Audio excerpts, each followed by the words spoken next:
Hello guys, আজকে March মাসের 7 তারিখ, একটি ঐতিহাসিক দিন।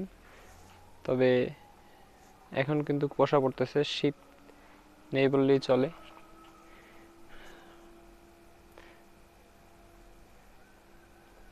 দিনে প্রচুর গরম পড়তেছে, রাতে প্রচুর কুয়াশা পড়তেছে।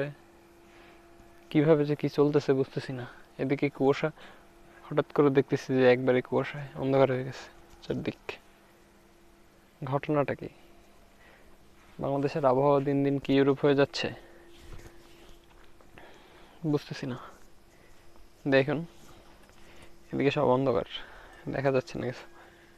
যদিও রাত, কিন্তু এত বেশি কুয়াশা পড়তেছে, একবারে সব দিকে অন্ধকার হয়ে গেছে। যাই হোক, মাঝে মধ্যে ভালোই লাগে দেখতে। এই দিকটাই দেখলে আপনারা ভালো বুঝতে পারবেন। এই দেখেন কি পরিমাণ কুয়াশা পড়তেছে।